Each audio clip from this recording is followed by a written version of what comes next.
Hi, and welcome to class. For those of you watching, we were just discussing maybe getting new theme music, maybe Barry Sadler and Country Joe McDonald. So if you feel strongly about this, call in at. Okay. We're going to continue. We finally finished Kennedy, so there's a real triumph. And we're going to talk today about the period where the American involvement in Vietnam really escalates dramatically. This is the period often referred to as Americanization, which is a term we use basically to imply that the United States takes over the war. So we'll get to that. This is going to be the only web page outline that I'm going to have up today. The Muse of Technology. I think the name is Microsoftia. Once more bit me on the butt, and so my web page is down. So I'm going to go with handwritten outlines the old-fashioned way, but this one from last week I hope still works. And if you recall at the end of last week, any thing like Bullwinkle and Rocky, kind of an announcer doing a voiceover. When we last met our heroes, we talked a little bit about the American response to the Tonkin Gulf affair and how Johnson, for the first time, unleashes air attacks. And this leads, in fact, to the capture of the first American POW, Everett Alvarez. And at the same time, the Americans are starting to, well, they've always understood this, but come to an even graver understanding of the situation in Vietnam. Whereas there was always this sense before that maybe somehow the Vietnamese could do things for themselves and correct things. By 1964, and clearly by 1965, everyone in Washington, everyone in Saigon on the American side understands that the enemy, the Viet Cong, the National Liberation Front, the PAVN, Ho Chi Minh, however you want to refer to them, is really on the verge of victory. And unless the United States does a great deal more, essentially takes over the war, then enemy victory is pretty much certain. And there's a real understanding of that. And, there may have been an understanding of that well before this point, because at various stages, the VC were, it seemed, on the verge of victory, and America came in, and either through the introduction of advisors or armor or firepower or money or whatever was able to stave that off. But by 1964, it's becoming far more difficult. And so the United States, after the events in Tonkin, begins flying missions, air attacks, over into northern Vietnam for the first time it crosses the 17th parallel, and essentially begins to take over the war. Now, this is not done smoothly or easily. Nothing will be throughout the period of the Vietnam War. And in fact, one thing you'll find, one dynamic you'll find, which is something I've covered in my book. I had initially planned on basically taking time out and discussing the stuff I did, but I think it's easier if I just integrate aspects of what I found into the basic chronology. I think it flows easier that way. So that's why we're not going to actually discuss it as a separate entity. But one thing that you'll see throughout 64 and 65 is that there's a real difference of opinion there between what a lot of the civilian leaders want to do and what a lot of the military folks think should be done. And one thing that may run counter to many people's stereotypes, certainly ran counter to mine, was that in fact the civilians were far more aggressive than the military was. And I think this goes back to the stuff we talked about during week 1 and 2 about the nature of Cold War liberalism and America's vision for the world. And if you look at it in the bigger context, Vietnam makes sense, and the fact that civilians were aggressive makes sense, because America's mission, especially after 1945, but throughout the whole 20th century, was to kind of bring American values and bring American influence and American economic activity, of course, to the rest of the world. And when a small, fairly insignificant country in the big picture, like Vietnam, and really only half a country north of the 17th parallel in Vietnam, challenges that, and challenges it fairly successfully up to this point, it's not surprising then that administration officials like Lyndon Johnson or Robert McNamara or the Bundy brothers or Walt Rostow would respond aggressively. These men were products of the Cold War. They were the best and the brightest, as David Halberstam dubbed them. And so it's not really surprising that they would not be willing to kind of step back and say, maybe this isn't a good idea. Military folk, on the other hand, are quite often looking at this and saying, this may not be a good idea. And again, that's not necessarily surprising coming from their perspective. The American military has a vast number of commitments by the 1960s. It has commitments in NATO, the North Atlantic Treaty Organization, SEATO, the Southeast Asian Treaty Organization. It has bilateral mutual defense treaties all over the globe. There are American bases everywhere. And so when the military looks at the world, it can't get involved everywhere. It cannot fight major wars wherever there is a hot spot. And so it has its own priorities, and these would be, you know, obviously the defense of North America, but then in terms of major enemies, it would be, who would America's major enemies be from the military perspective?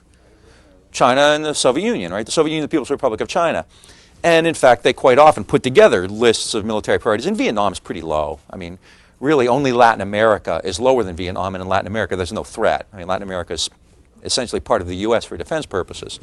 So Vietnam is not terribly important. The military recognizes that, and they're the ones who have to fight as well. And, you know, it's a lot easier to be pro-war when you're not actually going into battle. And in fact, within the military, one thing that you'll also see is that among military leaders, Air Force and naval officials quite often are far more aggressive than Marine and Army officials will be. And again, because the Air Force, you know, offend everybody in the Air Force, but they're not going to fight at the same level the Army is. They're going to fight an air war, and quite often, you know, one thing Army people I've talked to would often say, yeah, these guys would eat dinner, you know, sit down at home, and not at home, but sit down at the base and eat dinner after a bombing mission. Whereas Army and Marines really face a different kind of threat. And so they're actually, within the military context, have a fairly strong aversion to war in Vietnam. And all this is really starting to become even more pronounced in 1964 after the Gulf of Tonkin situation. It's ironic because this kind of division within the military is especially strong over the air war. And I think I mentioned this last time. At that time and since then, many people have suggested that the U.S. fought with one hand tied behind its back, which is the constant kind of mantra you hear. And within that, many say LBJ, you know, was too restrained with regard to the air war. And the implication there is that everybody agreed that if the air war had been waged without any restraints whatsoever, that it would have succeeded. But in fact, the biggest critics of air power from 1964, and as we'll see into 1965, were military people themselves, especially Army officials. So the U.S. is taking over, but there's a great deal of doubt with regard to just what might happen. For example, when the air war begins in 1964, many military officials really questioned whether it would work. Earl Wheeler, who was the chairman of the Joint Chiefs of Staff at the time, Harold K. Johnson, who was the Army Chief of Staff, Admiral David McDonald, the Chief of Naval Operations, William Westmoreland, the MAC-V commander, and Maxwell Taylor, General Maxwell Taylor, who was the ambassador, all feared that the introduction of American air power might overstrain the RVN. These people, far more, I think, than the civilians did, understood that the key to success in Vietnam would be having a legitimate government below the 17th parallel. To fight against the enemy would prove nothing or would gain nothing unless there was actually an indigenous government there that could, at some point, lead the Vietnamese people below the 17th parallel. And their fear is that American involvement is going to overstrain the RVN. Remember, from the Diem coup in '63 up to February of '65, in that 16-month period, there are over a dozen different governments. So there's real chaos there. And the introduction of American air power could make things even worse. One thing also to keep in mind, and this is something that often gets lost in the shuffle, is that the Vietnamese in the South, Diem, Big Minh, Duong Van Minh, his successor, Nguyen Con, Phan Huy Quat, almost every Vietnamese leader in '63 and '64 had deep reservations about too much American influence. And in fact, what we'll see is that when the fateful decision to take over the war in '65 emerges, one of the reasons is going to be that the U.S. finally supports people in South Vietnam, Nguyen Cao Ky and Nguyen Van Tu, who are willing to accept more American control. So it's the Americans who are pushing to get more deeply involved in Vietnam, and the Southern Vietnamese are resisting.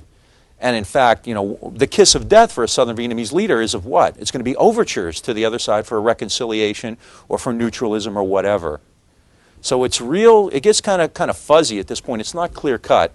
It's not, you know, in one hand, it looks like the Americans are coming in to bail out the Vietnamese because they can't do it themselves. And clearly Vietnam is on the ropes. But on the other hand, the Vietnamese in the South are not clamoring for the Americans to come in. They're leery that the Americans will come in and take over, and they're trying to avoid that. And the Americans, the Americans on the military side understand that this is something to worry about. And so if the U.S. does get too involved, this could overstrain the RVN, cause more chaos within the government in Saigon, and lead to even greater disarray. And without any kind of legitimate government, all really is lost. It's kind of complicated. It's not real clear-cut. The civilians think one thing, the military thinks another thing, the Vietnamese think another thing. They don't fit they're not pigeonholed. They don't fit what one's preconceived notions might be. In fact, I mean, if any group is really the aggressor in this, it's the Johnson White House. It's Johnson and McNamara and the Bundys and Rostow. And, you know, some of these tapes that have come out express misgivings and whatnot. That's true. I mean, no one was gleeful about this. I mean, you know, no one was that vampire-like that they were, you know, eager to get into a war and start shooting and killing and whatnot. This isn't, you know, Dr. Strangelove. But in fact, they were very aggressive, and they didn't express great misgivings about it. All right? So that's all kind of background. That's all important, especially when you're focusing on this period of 64 and 65. So it was actually military people then who questioned the usefulness, the efficiency of the air war. Earl Wheeler believed that the government in the South, which is back under the command of Nguyen Khanh in the summer of 64. Khanh, as I said, was president 3 different times. It's kind of like a Martin and Steinbrenner in the 70s and 80s, right? Nguyen Khanh is back in power, and Earl Wheeler believes that Khan's government is too weak to handle the risks of an escalated air war, because if the enemy, the VC or the PAVN, responds to the American air war with intensified offensives in the South, then they believe the ARVN can't handle it. So there are risks. It's, you know, we keep hearing, you know, if Johnson had just bombed more, if he had done this or that. Any aggressive action like that entails a risk. And the risk is always that the enemy will step up its activities to a level that the ARVN can't handle, and the Americans will have to take over. You know, I would almost go so far as to suggest the military was trying to avoid that, and the civilians wanted that. I think they were trying to force the issue to the point where America would have no choice but to come in and bail out southern Vietnam. The military is trying to avoid war. Right? And I have a wonderful quote later on from Maxwell Taylor to that effect. So it's not just me who thinks that. Westmoreland, who, you know, has a reputation as being something of a hawk, he too questioned. It's kind of ironic because in Westmoreland's memoirs, published I think in '76, he kind of has it both ways. On one hand, he talks about having his hands tied, but on the other hand, he's quite candid too about the usefulness of air power. Westmoreland himself said that the real problem isn't northern Vietnam, because these air attacks are against the north, above the 17th parallel. Westmoreland said that's really peripheral. The real problem is the South. And as I've said that before, the real issue is going to be, is the war in the north or is it in the South? And so Westmoreland says it's in the South. And air power in the north isn't going to affect the war in the South or even infiltration into the South. So that's really kind of peripheral. It's almost a sideshow. General Bruce Palmer, who was one of Westmoreland's deputies later, wrote a pretty good book called The 25-Year War, and he said that the over-reliance on air power was one of the tragic mistakes, one of the real crucial mistakes that the United States made, because it always neglected what should have been the prima facie objective of the U.S., which would be to develop an indigenous army, the ARVN, that could pacify and defend its own country.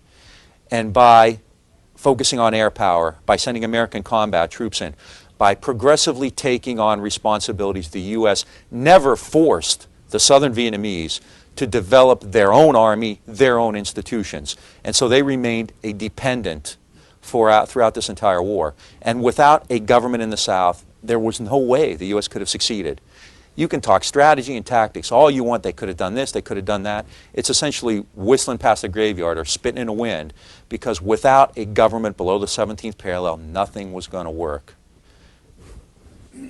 Hate to interrupt your flow. That's all right. That's what I'm here for. But it's just an interesting thought, because when we spoke earlier of the nationalistic fervor of Vietnam over the millennia, Mm-hmm.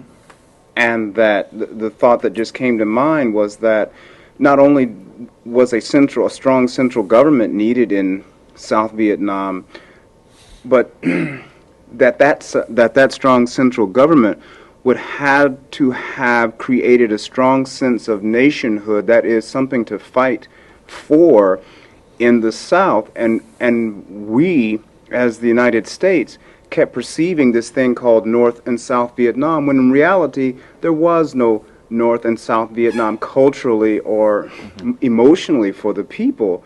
And so it's like, you know, there, perhaps even with a strong central government, they still would not have been able to rally the peoples, the masses, around this ideal of a government or of a president or whatever, who in fact are going to stop infiltration, you know, which is really one of the keys, you know, and be able to successfully stop, you know, the NLF. No, I think you're absolutely right. And when they talk about strong central government, they essentially mean political stability, in the sense probably that, like, Richard Daley was a strong mayor.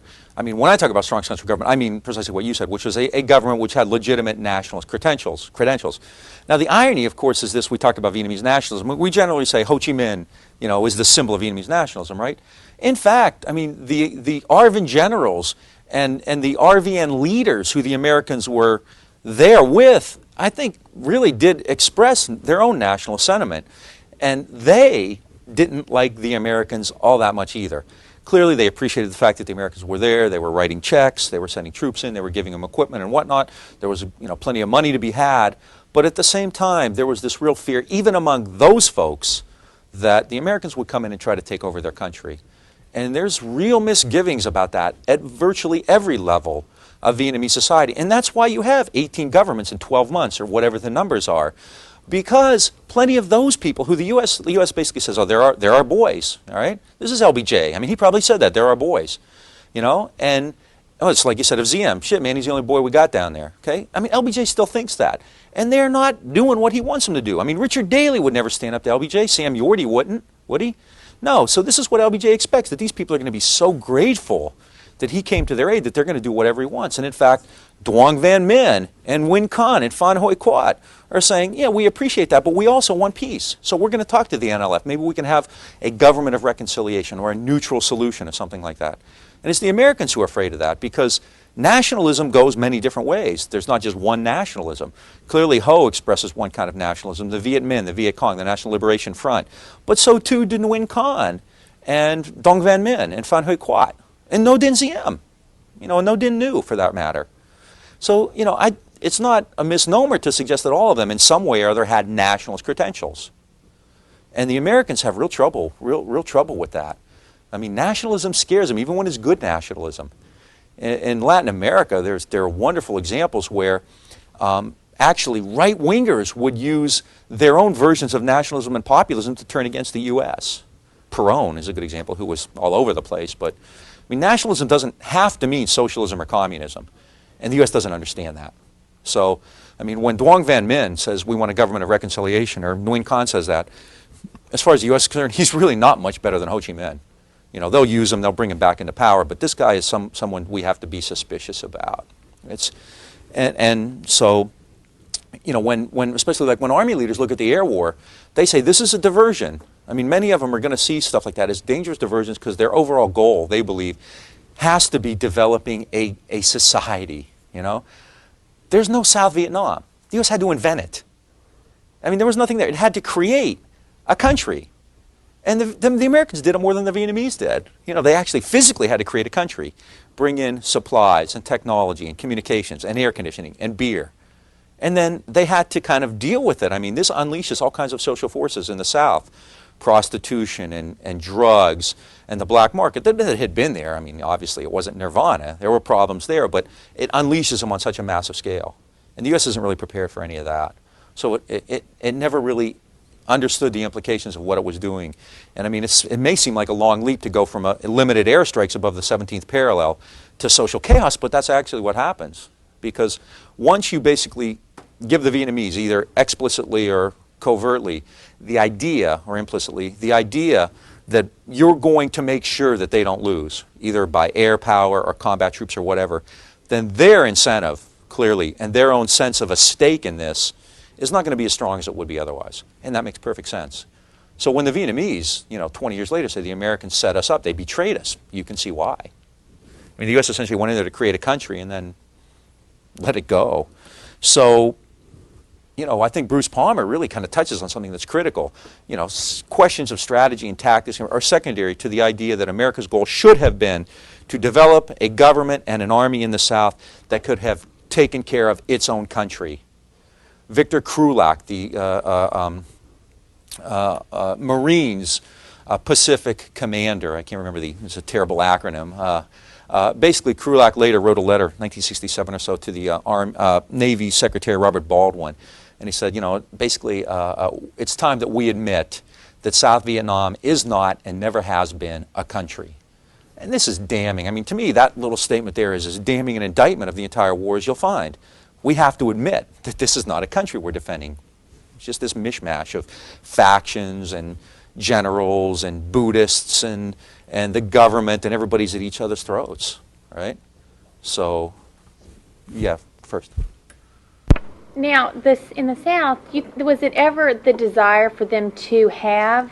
It wasn't. I mean, there was no desire to have their own country or their. I mean, they didn't want to fight. Yeah, so I mean, we don't want to say they didn't because there were clearly interests there. But, I mean, you're right. In a sense, it wasn't their decision to partition. This was something that somebody else decided in 1954 Geneva. It wasn't their decision to have Ngo Dinh Diem come in. I mean, there was an election in '56, but by that time he was in power. And it wasn't the Vietnamese who said, we want Ngo Dinh Diem in power. It was basically the Americans who brought him in. So you're right. At each point along the way, it wasn't the Vietnamese saying, we want our own country. This is what we want. It was the Americans essentially creating the conditions for it. So it's a real paternal situation, right? And I mean, in fact, it gets to the point even, to kind of buttress this further.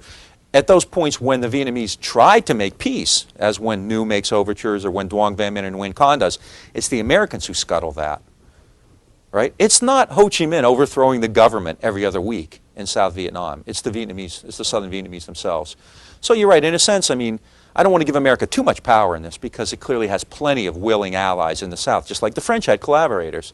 But at the same time, America really does have a huge role in creating the structure in which South Vietnam is going to develop in. Yeah, but weren't their collaborators mainly the elite versus, I think, again, if you look at it in terms of people who were in the armed forces, who were leaders of the armed forces, who were business leaders, yeah, I mean, I think there are class differences in that. I mean, that's still controversial, but I think, if you look at the military's own evaluations, I mean, clearly the Viet Cong were still pretty popular at the village level well into the 1960s. So I think you could, fairly say, yeah, I mean, the people who supported the U.S. role in the South were not a broad cross-section of Southern Vietnamese society. I mean, there were plenty of villagers who did. I mean, they had, seen the communists come into their village and kill somebody or do some kind of atrocity. The communists were not angels, as I said before. The Viet Cong clearly were not. But at the same time, I think the Viet Cong probably did have still. If you look at the American military's own evaluations, the Viet Cong had more legitimacy. Well, and on the social level, it was more, it was a social issue, not a political issue. What do you mean? I mean, as far as them, I don't know this is more a question. I mean, they were not so much against communism for the political reasons, but more for social, because they came in and killed somebody. Yeah. Or versus the, Well, I mean, yeah, I don't think at the village level they understood it. They're smart enough to understand. I don't think they interpreted it on those same levels, right? I think that they see it more issues of like rice and taxes and stuff like that. Yeah. Without getting too far off the track, could you, in a nutshell, explain what made the situation in Vietnam different than the situation in Korea?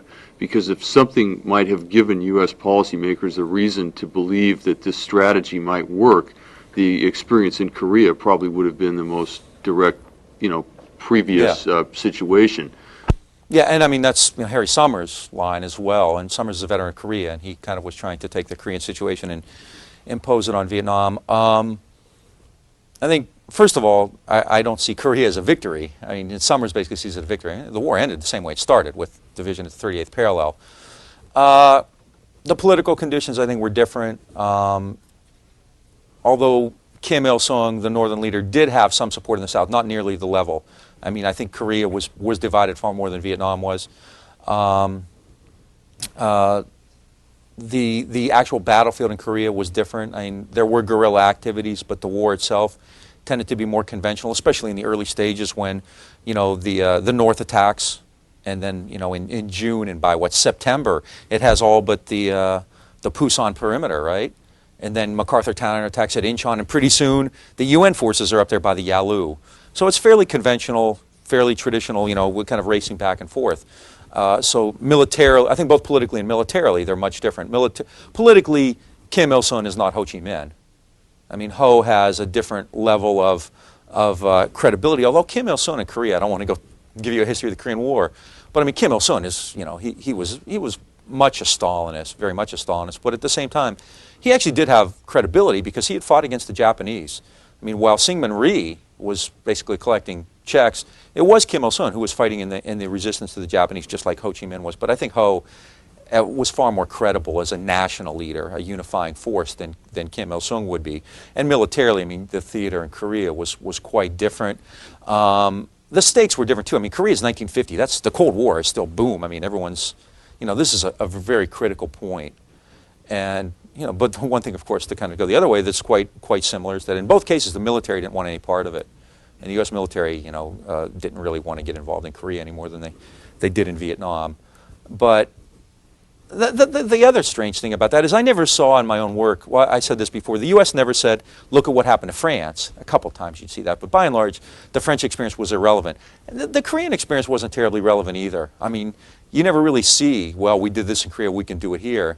And in fact, the few times that you do are people like Matthew Ridgway, who said air power in Korea was useless, and it's not going to be any more useful here.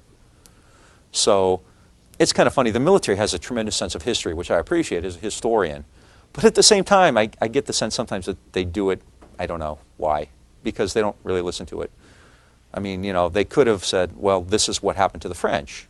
Maybe we can learn something for that. But other than a couple statements to that effect, there's really no analysis done. In the same way, Korea or anything. So, I mean, I appreciate their sense of history. I just think that it could have been used more in this circumstance. Okay. So, so the initial attempt then to change things through the air really meets with a great deal of criticism internally. And in fact, Harold K. Johnson later would say, if anything came out of Vietnam, it was that air power couldn't do the job. Now, if we had Air Force colonels in here right now, standing next to me, and I gave them the mic, they would say, Harold K. Johnson is full of bleep, right? And let me tell you why. So this is clearly there's inter-service rivalry, which is very important at stake here as well, okay? So because of that, LBJ says, I wonder if this is all worth all the effort, but clearly he believes it is. And so the U.S. is going to take a far greater role in Vietnam. At this point, that's the last outline I have. We'll go to these, all right? And I hope you can read them because my handwriting is not all that good. Okay, this will be 31, all right? The first line there, which is kind of the overriding theme, is toward Americanization. And civil-military wrangling refers to something we just talked about. I mean, there's still a great deal of debate in 64 and 65 between the civilians and the military over what to do in Vietnam, how we should go about this, all right? From the civilian point of view, the U.S. has to do something, whether it be the introduction of air power after Gulf of Tonkin, the introduction of more advisors, ultimately the introduction of ground troops. The civilians, for their part, remain very suspicious about that.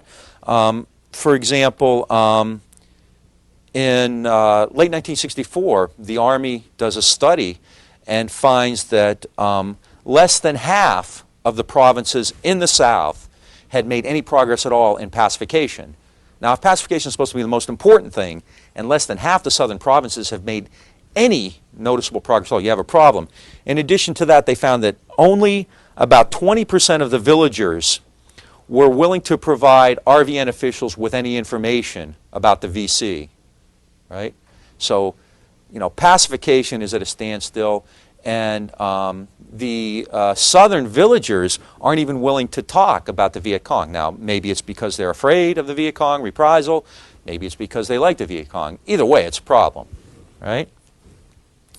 So because of that, the United States really... Oh, just a technical question. Yeah. Can your handwritten outlines be posted on the website, no. or is that the problem? That's the problem right now. Okay. I'm assuming it'll be fixed, and I'll put these on with images and all kinds of bells and whistles. But today, just no, it wouldn't post, it wouldn't save. I kept getting this. I could have a big screen here that says document contains no data. You know, which I could put that on my forehead. You know, document contains no data, right? But no, that's the problem. So, you know, as Americans look at this, they see that there's a real problem. Maxwell Taylor, who's, you know, chairman of the Joint Chiefs of Staff and then ambassador, basically expects this kind of turmoil to continue. He is not optimistic, and he believes the real problem is that Vietnamese villagers are far more concerned with their own life, their own security, and they're really fed up with what's going on in Saigon. Why should a villager give you information about the NLF and the VC, even if he wants to, when you have a different government in Saigon every week? I mean, is Saigon concerned about security and welfare at the village level? They're concerned about government intrigue. Who's in, who's out, what coup is up, what coup is down. So, and that's another problem. From 63 to 65, basically everything is on hold. The Viet Cong have a free reign throughout the villages because there's no one in the South. You know, think of, I was lecturing today in my survey, in the Articles of Confederation and the chaos during that period, 1780s until 1787, when the Constitution is written, when no one's really in charge and there's, you know, every state's doing its own thing. Well, you have a similar circumstance here where it's really social disarray. And if you're a villager and you see everybody in Saigon going at each other's throats in a different coup every other week, then you don't have a whole lot of, you know, sympathy or a lot of attachment to that government. And the Viet Cong really offer a kind of stability or threat or coercion that you'll respond to, right? So as far as Maxwell Taylor was concerned, the problem wasn't the VC, it wasn't the PAVN. The problem was political instability and corruption and intrigue and things like that. So, and Taylor believes that things are just going to get worse because the two key figures in the post-ZM coup era, Khan and Min, are at it throughout 1964. They're jockeying for position, and Khan and Min really keep coming back and forth, I mean, all the time in 64. And this is only going to magnify the shortcomings that are already evident. So this civil-military wrangling continues, but in the end, who's going to win out? The civilians are, because they have the reins to power. They're constitutionally charged with it. In addition to that, they have a different view of the world, which is far more global than the military's is. Why? Again, credibility. John Mcnaughton is the Assistant Secretary of Defense for International Security Affairs, and he's wonderful because he's very candid, very open and honest about what he believes. And Mcnaughton isn't just howling in or whistling in the wind. He actually does represent a mainstream view. I mean, people agree with Mcnaughton. He is an influential member of the administration, and he just says things more clearly than others do, which is why I like to cite him. But Mcnaughton says it is essential for America to maintain its status as a world power. Quote, however badly Southeast Asia may go over the next 2 to 4 years, we have to stay there, even though it's probably going to go bad for the next 2 to 4 years. The United States has to emerge from Vietnam, Mcnaughton says, quote, as a good doctor. This is Mcnaughton. We have to be the good doctor. Quote, we must have kept promises, been tough, taken risks, gotten bloodied, and hurt the enemy very badly in order to prevent other adversaries from questioning our power and resolve. What's the concept there? What's the term? Credibility. We have to be the good doctor. We have to stay in there no matter how bad it is for 2 to 4 years. We must have kept promises, been tough, taken risks, gotten bloodied, and hurt the enemy very badly. Does he say anything in there about democracy or freedom or anything like that? No. All right? So credibility, not victory, really is Mcnaughton's goal, and I would argue the American goal. All right? So this is a real problem, and the American military folks understand the situation in the South, I think, better than the civilians do. For example, Westmoreland, after this Khan-Min feud continues, says that the ARVN pretty soon is going to lose its will to fight, or it will make a desperate move to regain power. So he's fearing more and more military intrigue. The situation is just getting worse all the time. Okay, so you have this civil-military wrangling.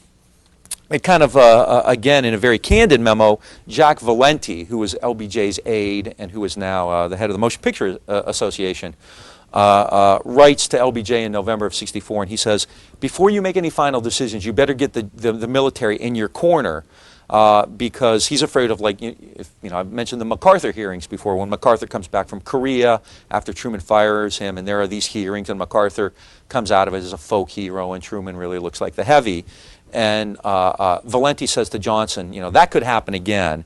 So you better have the military sign on to anything you do. And that way, the military will have been heard, they will have been part of the consensus, and our flanks will be covered in the event of some kind of flap or investigation later. So this, again, the civilians are trying to make sure that if anything goes bad, the military is going to be on board, and it will have a responsibility for that. Okay? So this is the situation. And the civilians and military really are at odds. At the same time, within Vietnam, the VC remain essentially in control of things. They retain the initiative. And throughout 64 and 65, they can pretty much choose the times and places of their attacks, and they're generally successful. For example, on November 1st, actually I can just put the map up because well, this is the okay, it actually showed up. On November 1st at Bien Hoa, which is right outside Saigon, the Viet Cong mortar a U.S. air base, causing a large number of casualties, damaging planes and helicopters and destroying 5 American bombers, B-57s, not 52s. All right? So again, Bien Hoa, November 1st. On Christmas Eve, 1964, the Viet Cong attack a hotel in Saigon, Brink's Hotel, where American officers are billeted, and blow it up. Middle of Saigon, hotel, American officers are there. Viet Cong mortar it on Christmas Eve. So clearly there too then, the Americans aren't able to maintain security of their own installations. Bien Hoa is an air base, by the way. One of the biggest problems is kind of funny. People talk about the air war, and American planes quite often got shot out of the sky. An even bigger problem was American planes getting hit on the tarmac. And one reason the combat troops are going to, because the Americans couldn't protect their own bases. Bien Hoa, Da Nang, Tan Son Nhut, places like that. The Viet Cong, almost with impunity, would strike at American air bases. Why? Well, because they had infiltrated all these.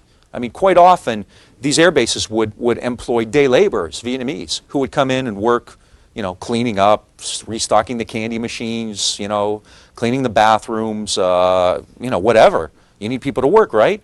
Well, a lot of these people are in LF, and they come back and they have secret information, and they come back and bada bing, next thing you know, Tan Son Nhut or Bien Hoa or Da Nang or Pleiku or whatever is being mortared. All right? So the Americans can't protect their own bases. They can't protect their planes on the ground. At Bien Hoa, 5 B-57s are shot down. They're not shot down out of the sky. They're blown up on the tarmac. And we'll talk about that happening again, right? So the VC maintained the initiative throughout late 64 and into 1965. And this situation is really getting critical. In the South, political instability continues, and there's a different government every time you turn around, it seems, and they're fearing greater instability because the Nguyen Con and Duong Van Minh are still at each other's throats. All right? Yeah? This is a minor point. Did you say B-57 or B-47s? 57. It's a bomber, much smaller than a 52, I believe. And they also, I think, hit some helicopters on the tarmac, too, at that attack in Bien Hoa. Well, I know they had a B-58. Yeah. Yeah. It must be true. I wrote it. On Christmas Eve, Brink's Hotel, Saigon. American officers are billeted there. The VC attack it. All right. So clearly then, by early 1965, there's a real crisis, a brewing if it hadn't been already. And as a result, in 1965, George Bundy and Robert McNamara, who are the two most important policymakers in this period. George Bundy is the National Security Advisor. McNamara, of course, the Secretary of Defense. Rusk has a role below theirs, I would argue. Bundy and McNamara go in to meet the president in January of 1965, and they tell him, both of us now, this is from the document they write, both of us now are pretty well convinced that our current policy can lead only to disastrous defeat, which is on the outline here. Our current policy can lead only to disastrous defeat. This is what McNamara and Bundy tell the president. And what is their suggestion? They tell Johnson to, this is a very awkward phrasing that they use, instead of just saying, let's go in, they say, we have to use our military power to force a change of communist policy. Essentially, they're calling for U.S. intervention, U.S. ground troop intervention. Up to this point, what's the U.S. doing? It's sending in so-called advisors. It's training the Vietnamese. It's going on missions. It's American pilots are flying missions. but the Americans are not technically fighting the war. They are not ground combat forces there. And this is what Bundy and McNamara are calling for in a very awkward way. Lyndon Johnson is of the same mind as them. In fact, it's kind of ironic because the military was caught by surprise. Maxwell Taylor later said, quote, "I was caught by surprise by this change in strategy." They weren't expecting this to happen. And Taylor said, "The president was thinking much bigger in this field than I had thought he was." So LBJ, McNamara, and Bundy are way ahead of the military in this idea of combat troops. In fact, George Bundy says, "We have had no recommendations for the military for major ground deployments." All right? In fact, after the Christmas Eve bombing in 1964, the president, the White House, cables Maxwell Taylor in Saigon and says, "If you want, you can use this as an excuse to ask for ground troops." And Taylor and Westmoreland don't want it. They don't want to do that. All right? So there is no real imperative then for intervention as far as the military is concerned. And in fact, the military comes up with some really interesting ideas here. This is in January of 1965. This is fairly late in the game, and it's only a few months before the Americans will come in. And in January of 65, Westmoreland has the MACV staff come up with an overall statement of policy. And it's kind of ironic because Westmoreland, who has a reputation as a hawk, really has a very critical analysis of the situation in 65, where he first, the staff begins talking about the ARVN, and it says it lacks leadership, the desertion rate is high, it has technical weaknesses which run the entire gamut, the ARVN really isn't fighting effectively, and pacification is in disarray. What's worse, the ARVN's senior leaders, the general officers, are absorbed in political activity, right? There is undoubtedly a preoccupation with government intrigue at lower levels, right? So Westmoreland says, you know, we can't send troops in because it's a mess in Vietnam. In fact, earlier he had said, American troops don't belong in Vietnam. This is a Vietnamese war.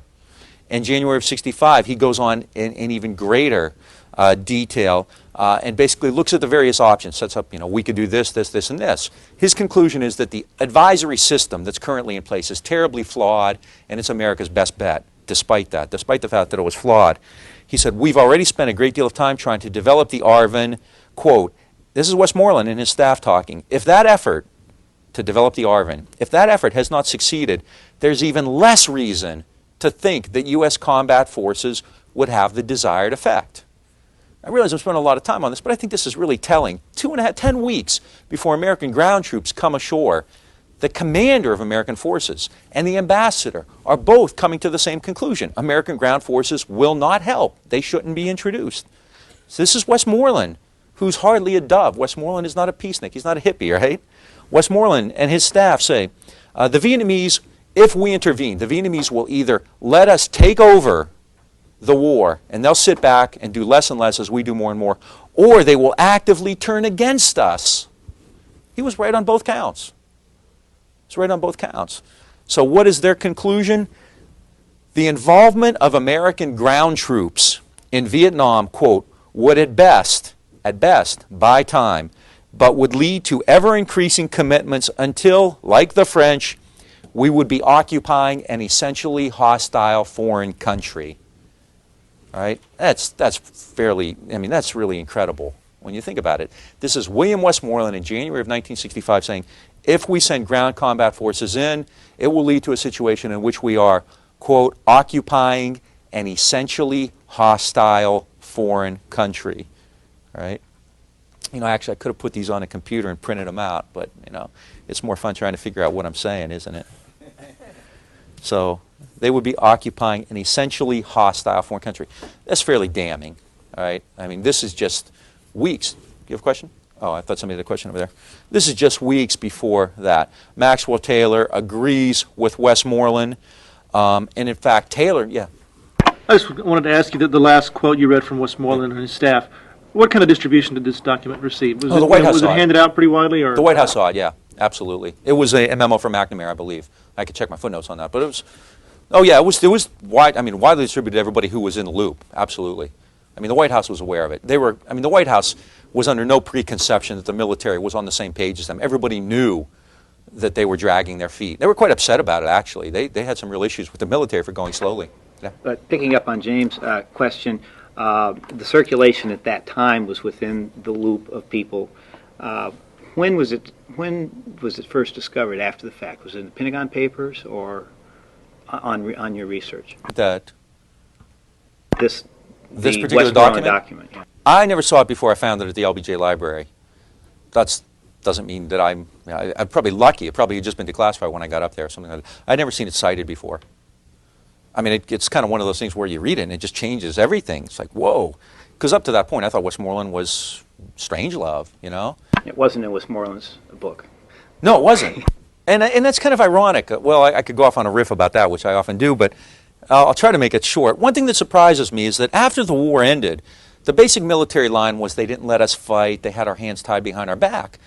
And it's kind of funny because they, I think even more credibly, absolutely more credibly could have said, look, we never wanted to do this in the first place. They made us. But you never hear that. And I think it's because if they said, look, we never wanted to do this, it was a mistake, that kind of puts them in the same camp as George McGovern and Frank Church and SDS and all these other hippies, right? And they can't do that. And I think for public consumption and for institutional reasons, they get off much better by saying, look, they never let us fight. They kept us with our hands tied behind our back. But you can make a far better case that, you know, we weren't in there. We never wanted to do this. It was Johnson who made us do it, or Kennedy, or whatever. So, somebody else? You push down. Oh. How serious do you think, in terms of that argument, they never let us fight? Yeah.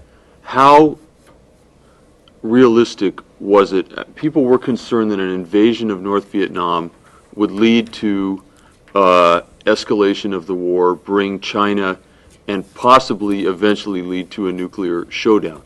I mean, was that realistically a fear on the part of the political leadership? Yeah, it was. Johnson talked about that quite a bit. I mean, I'm kind of glad he did. I think it's legitimate.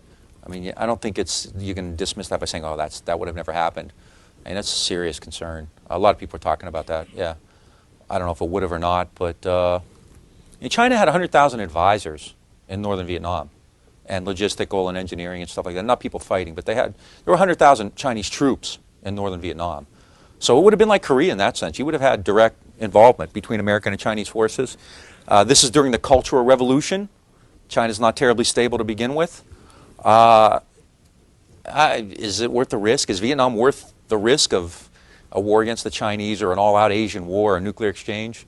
Yeah, so I mean, people, that wasn't a myth. I mean, there really were. And LBJ especially was deeply concerned about that. He raised that issue quite a bit. Well, then this is the second question. Yeah. And I'll ask you to editorialize here in a way that maybe you wouldn't otherwise do.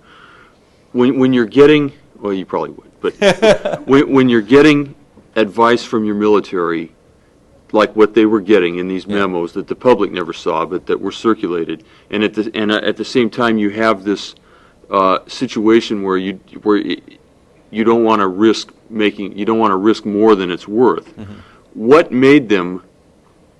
What made people believe that they could make this work? Was it just pure arrogance, believing their own hype of American, power? A lot, yeah. I think a lot of it was the sense that these people don't really know what defeat is, right? I mean, that's the World War II generation. They defeated the Nazis and they created this major power. So, I mean, as LBJ would often say, Ho Chi Minh, this little guy, how can they defeat us? So, to some level it is. On the other hand, one might argue, and I'm not sure, I'm not trying to fudge this, I have no problem with editorializing. I'm not sure because I think part of it, yes, is absolute arrogance. Part of it is the kind of Frank Sneb's decent interval argument. Yeah, we know things are bad, but we don't want it to happen while we're in charge. So let's just prolong this and then dump it into somebody else's lap. So I think there's some of that too. There's the whole credibility argument. And Mcnaughton says that. We have to be here for 2 to 4 years, gotten bloody, taken hits, to show that we're going to stand tough, to show that we have resolve and we have will. Did they think they were going to make a difference? Yeah, I think there was some arrogance there that suggested, yes, we'll eventually win out. You know, the Vietnamese will have a breaking point. That was kind of part of the argument. At some point, these people can't take it. I mean, one thing I haven't stressed, and I'll talk about more, is the Vietnamese are getting banged up real badly. And they're getting bombed and attacked and mortared and artillery. I mean, the Viet Cong are getting, you know, and the northern Vietnamese are getting hit very hard. When the war's over, they lose 2 to 2.5 times more people than the South does. So the Americans keep thinking they have to have a breaking point. No, I mean, Ngo Vinh Long, who has an article in our reader, was a teaching assistant. He was a TA for Henry Kissinger at Harvard.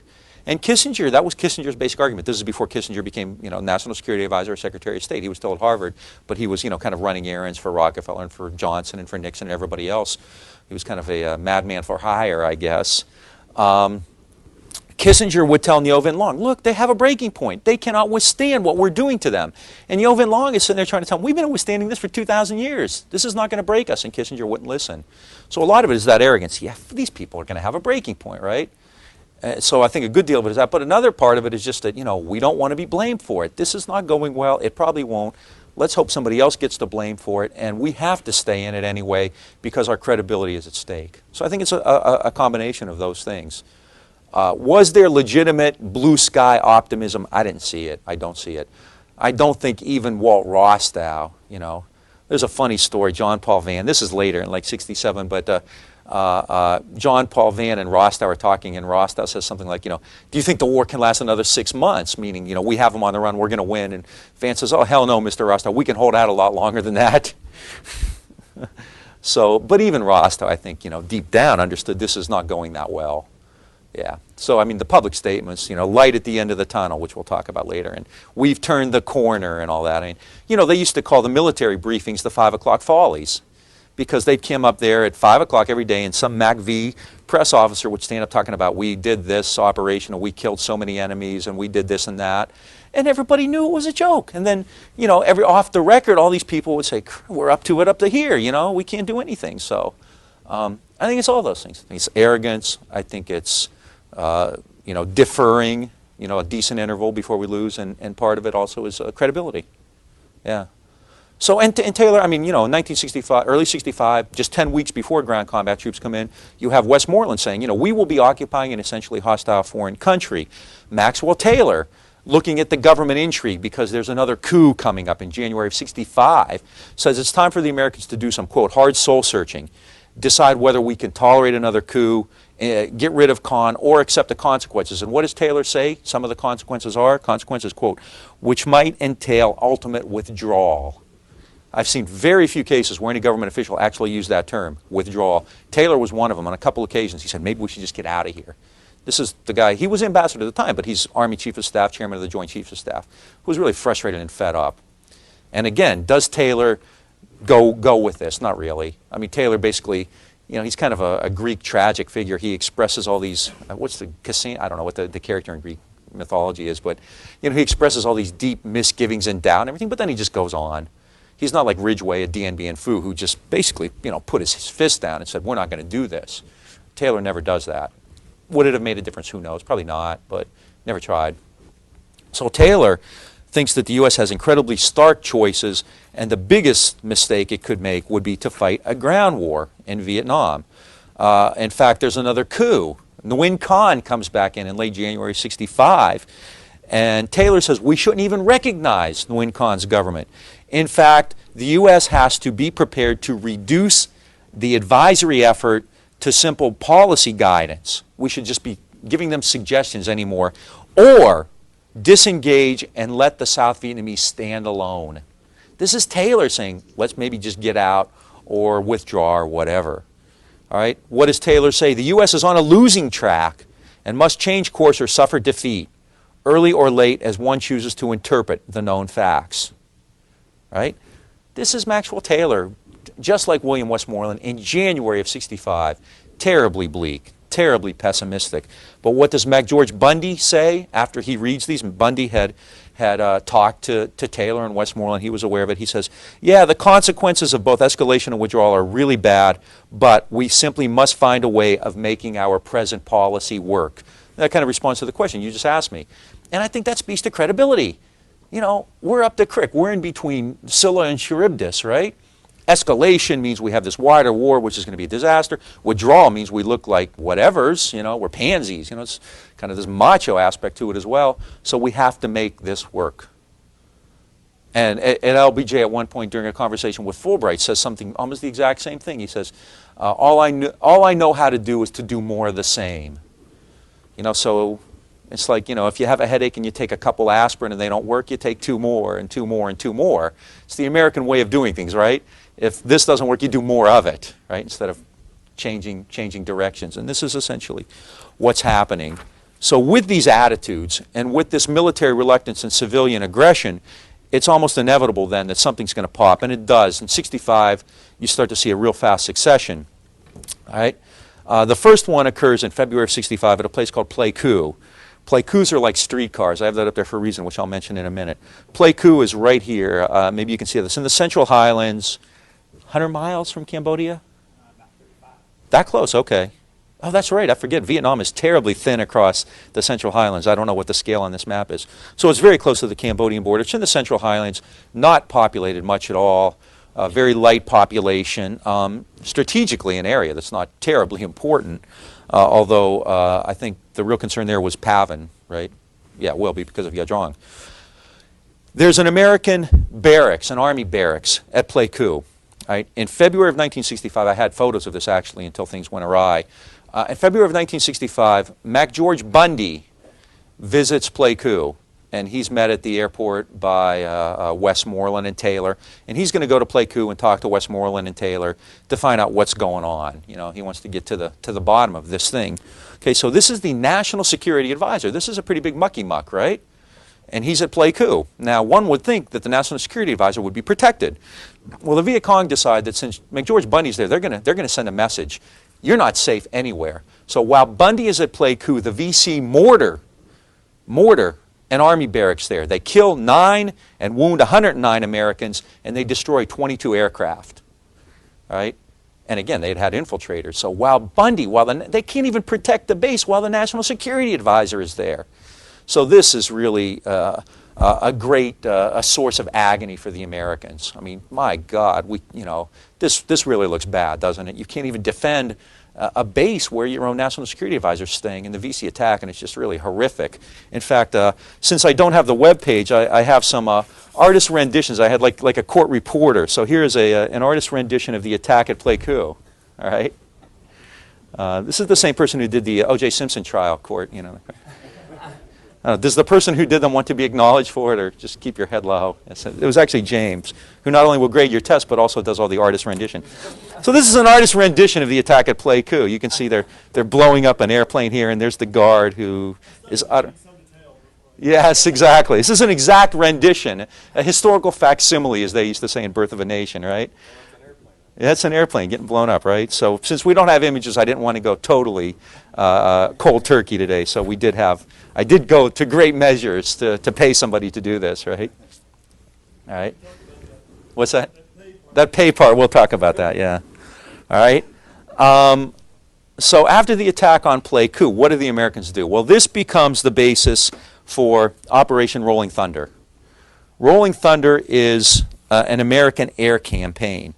Rolling Thunder will actually become the most intense air offensive in history. In the course of 3 years, from 65 to 68, the United States, during Operation Rolling Thunder, isn't that a wonderful name, Rolling Thunder? You get the imagery, right? It's now, a motorcycle rally to D.C., right? Once a year? Every year? Okay. Rolling Thunder is a code name for the American Air War. Above the 17th parallel from 65 to 68. Initially, the raids begin in an effort to persuade Ho Chi Minh to quit supporting the war in the South. And this is why the Army criticized it, because their argument was, the war isn't in the North. You're not going to persuade him to do anything because the problem is in the South. All right? And at various times, it would continue. Initially, it was, I wish they had parallels on here. Let's see. All right, let's say the 17th parallel is right around here. All right, Hue, right above Hue, Quang Tri. These are all in South Vietnam. This is North Vietnam, okay? Initially, the attacks were confined below the 20th, let's say around Vinh and Ha Tin. I could be off on that. in short time, they're expanded by, within, I don't know, 6 months to a year. Rolling Thunder, there are actually like 7 or 8 different phases to the Rolling Thunder campaign. Within a few months, actually May, American pilots are given leeway, and eventually they can hit anything except for there's about a 30-mile circumference outside Hanoi that they have to avoid, and also Haiphong, which is a port where especially Russian ships are coming in to provide supplies. The Americans don't want, this kind of gets to something you asked earlier, the Americans don't want to provoke a wider war by like blowing up a Russian ship or something like that. So except for like this 30-mile area around Hanoi and Haiphong, eventually Rolling Thunder basically encompasses most of North Vietnam. So again, this idea, when when you hear we had our hands tied behind our back, you get the sense that there were specific, very, very tight. And in fact, quite often LBJ would sign off on bombing runs. But at the same time, there really was a fair amount of latitude there, basically in terms of hitting a POL, petroleum oil lubricants. Vietnam's not a highly industrialized society anyway, blowing up bridges and whatnot. So Rolling Thunder was pretty comprehensive, yeah. Did they do this because they ran out of targets below the 20th parallel? Well, no, and that's the interesting thing. I mean, it's one of the, there are many ironies, of course, in the Vietnam era, but the United States dropped twice as many bombs on its ally than it did on the enemy. It bombed South Vietnam twice the level it bombed North Vietnam. So no. And in fact, just as we had an artist rendering, we also have an artist rendering of Operation Rolling Thunder. Okay? And you can see there's the bombs flying above the 17th parallel attacking Vietnam. Okay? This is another exact facsimile there. Now, just this kind of, because somebody always asks me this is not B-52 attacks. B-52s are flying missions, but technically they're under something called Operation Arc Light. ARC-LIGHT, Arc Light. So Rolling Thunder technically is not the bombing test, but they're all part of the same campaign. Okay? So this is Operation Rolling Thunder, right? So you got a good look of that, right? Which is exactly like the photo I was going to show you. Okay? So Rolling Thunder is the response then to Pleiku. Now, why do I say Pleikus are like streetcars? Because what was the American justification for Rolling Thunder? Another little piece of trivia, because somebody may call me on this. There was actually an air campaign before Rolling Thunder called Flaming Dart, and that lasted about 4 days. I mean, it was fairly short-lived, maybe more than that. I'm probably being exaggerating here. But Flaming Dart begins on February 8th and 9th, and Rolling Thunder begins on February 13th. Okay? So Rolling Thunder is far bigger and far more important, but so I just wanted to kind of get that out. What's the explanation for Rolling Thunder? Rolling Thunder, the Americans say, is a response to Pleiku. Because they had the temerity to mortar our base, we're going to bomb them, all right? However, McGeorge Bundy, who's in town, utters what is one of my favorite quotes of the Vietnam era. Pleikus are like streetcars, okay? Basically, what's that mean? The U.S. had plans for Rolling Thunder well before the attack at Pleiku. You have contingency plans, right? They're essentially, what Bundy's saying is, we're looking for an excuse. Pleiku becomes that excuse. But if Pleiku hadn't happened, Pleikus are like streetcars. If you miss the bus, what do? You wait for the next one, which is going to come along in 20 or 30 minutes, right? So if Pleiku doesn't happen, something else is going to, because we know how the enemy works. We know that they're pretty good at this, and we know the ally is having some problems. So if Pleiku doesn't happen, something else will. We'll get our war. Yeah. I'm curious that the initial bombing below the 20th parallel appears to be in the very narrow mountainous area of the old Annam. What is there any reasoning or any sense to that? Some of it was based on the idea. Well, again, you can't. There's no easy answers to these. I wish I could just say yes or no. Yes. There was always a debate over the goals of the air war, actually, within the military. Was it to send a message to Ho Chi Minh that he would pay too great a price? Was it to terrorize the Vietnamese people into submission? Was it to stop infiltration into the South, in which case you would probably have to bomb much further to the west along the Ho Chi Minh Trail, which they do, right?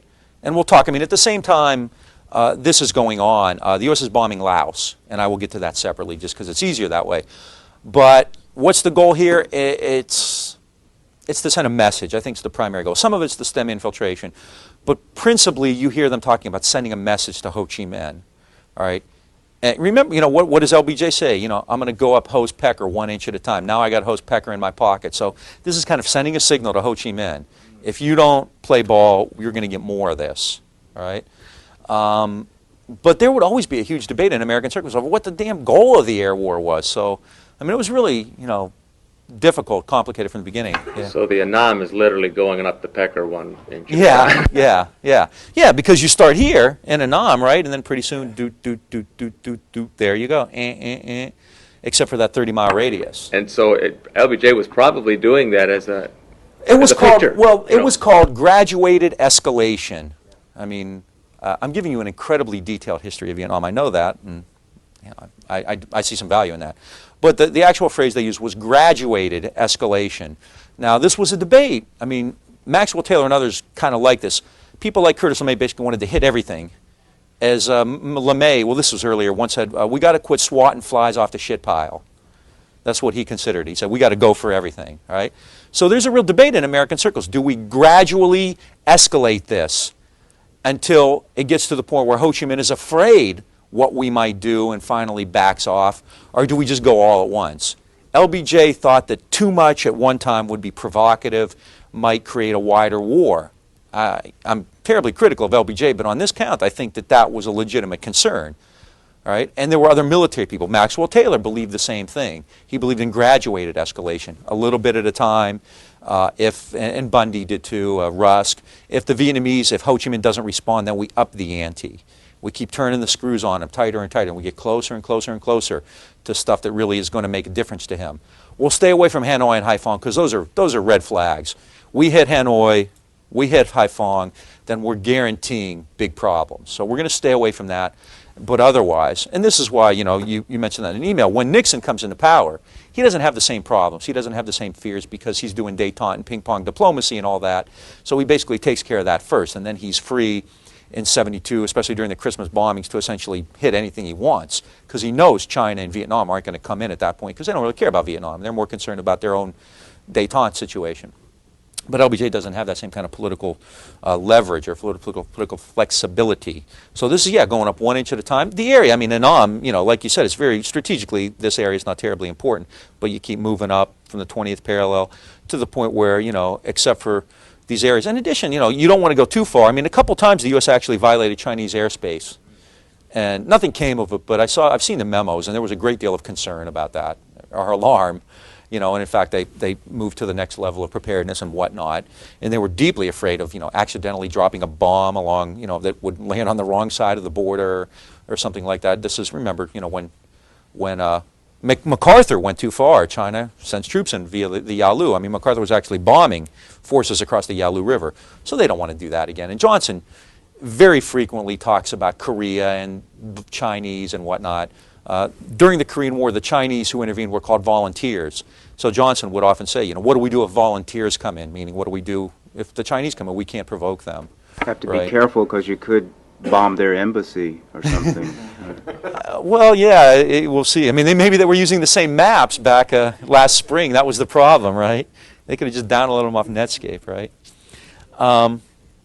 So Rolling Thunder becomes the answer to Pleiku, but it's really, it's in the works and it's going to happen anyway.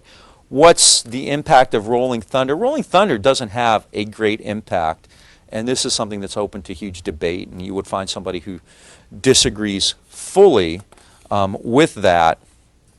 All right. Rolling Thunder initially doesn't do much simply, and this is a problem the air war had the whole time, because the weather's bad. I mean, Vietnam has a monsoon season, and air operations are terribly difficult when you're flying in monsoons, right?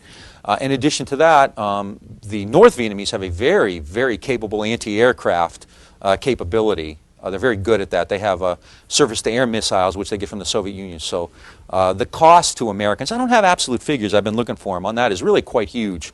The Vietnamese shoot down a lot of American planes. I mean, they create 500 POWs from the air war. So, I mean, there's a price to pay. It's not like the Americans are just going in. It's not like the Gulf War in '91, which was kind of shooting fish out of a barrel in many ways, because the Iraqis had more or less mothballed their their Air Force. The Vietnamese are fighting back, and they have a tremendously successful anti-aircraft capacity. And so there are prices to pay for it. So the weather's bad. You know, you have Vietnamese. So we'll talk more about this as we go on. But Rolling Thunder, the actual effectiveness of it is always open for question. In fact, in the earliest phases of it, the Vietnamese actually did quite well. The Americans had difficulty, for one thing, flying sorties. A sortie is a mission where you fly, you dump your payload and come back.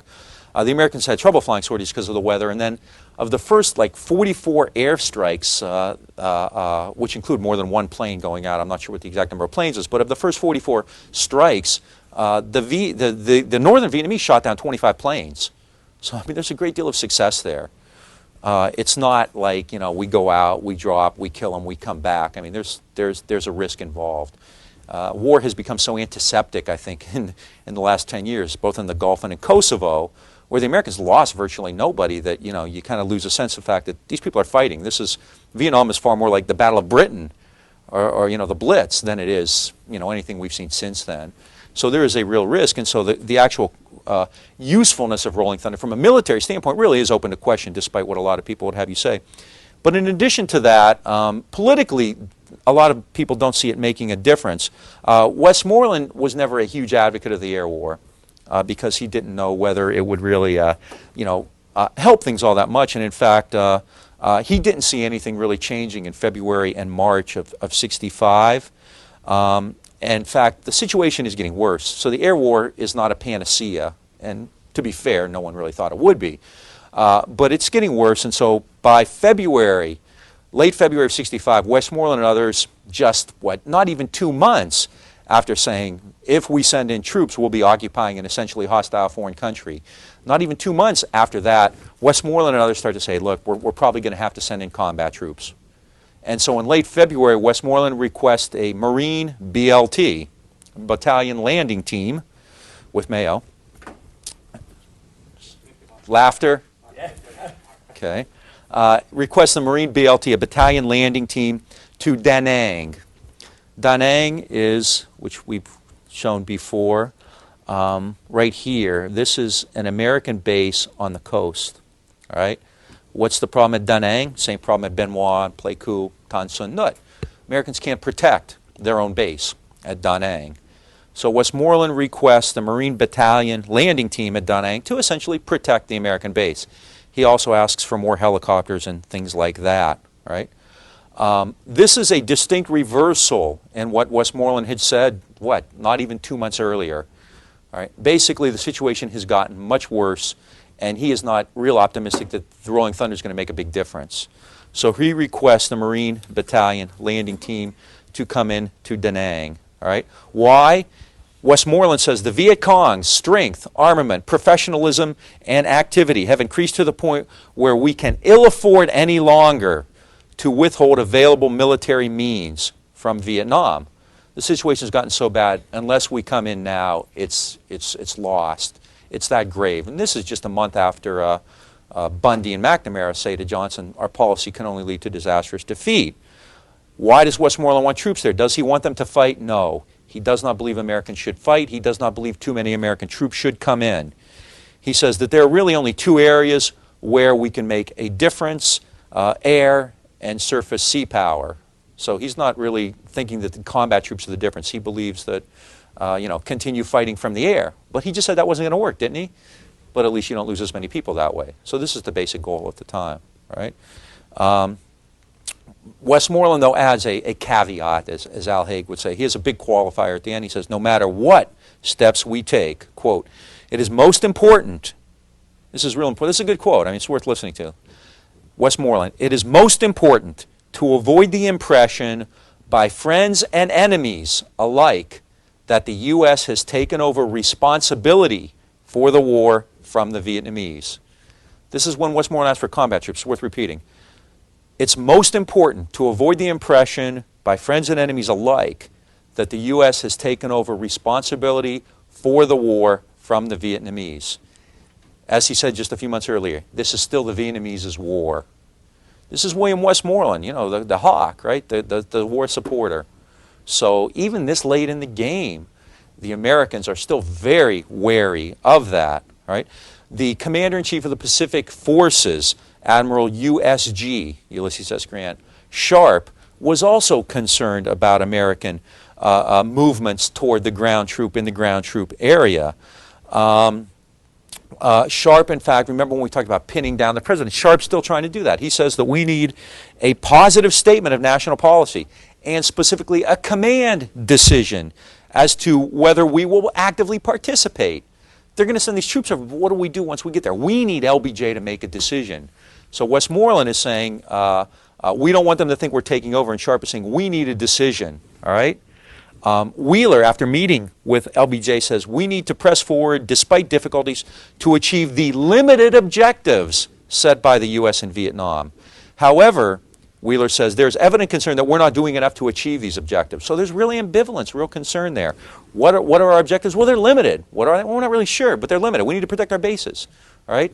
So it's really kind of mixed signals in February and early March of 1965. Despite that, though, the Americans will go in. They will send ground combat troops into Da Nang. And we will talk more about that after this short break. Go to your fridges, crack open a beer, get one for me. Okay.